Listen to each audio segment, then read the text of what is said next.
Hi, boys and girls. Today we are going to be reading chapter 11 of our unit. This is the last chapter and the last part of the open road. We're now reading part 4 today.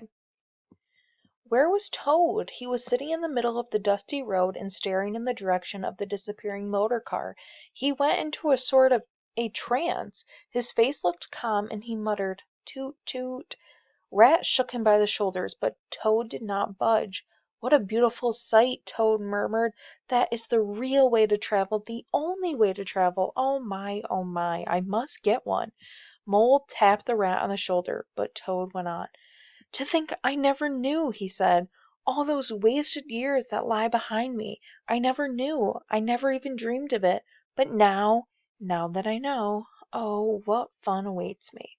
What dust clouds shall form behind me as I speed on my way! What wagons I shall fling carelessly into the ditch!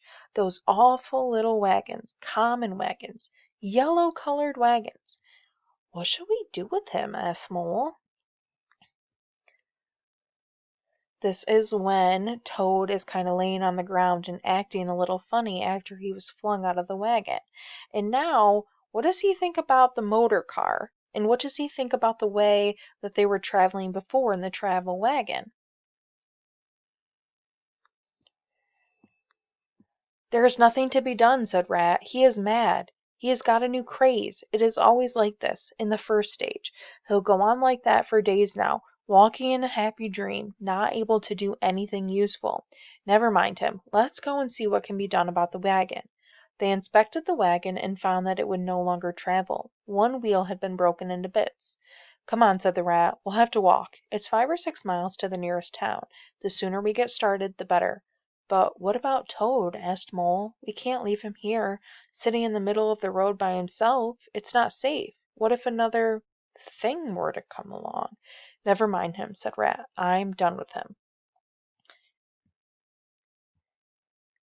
This is when Rat and Mole were kind of inspecting the wagon and noticed that one of the wheels had completely broken off. They had not gone very far, however, when there were footsteps behind them. Toad caught up with them and put a paw inside the elbow of each of them. "Now, look here, Toad," said Rat sharply. "As soon as we get into town, you'll have to go straight to the police station.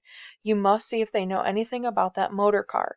You must find out who it belongs to. You must complain because your wagon is broken. Then you'll have to go to the blacksmith so he can fix the wagon. Meanwhile, Mole and I will find rooms where we can stay until the wagon is ready." "Police station? Complain?" murmured Toad dreamily. "Why on earth would I complain about that beautiful motor car? I am done with wagons forever. I never want to see the wagon again or hear of it. Oh, Ratty!" This is when Toad caught up with Rat and Mole, and they were talking about what to do next about the wagon and calling the police. The animals spent the night. The next day Rat and Mole made their way back to the river bank. A few days later Mole was sitting on the bank fishing when Rat strolled up. "Have you heard the news?" Rat asked. "Everyone's talking about it. Toad went to town on the trains this morning. He had ordered a large and very expensive motor car." This was when Rat told Mole the news. And that is the end of our chapter.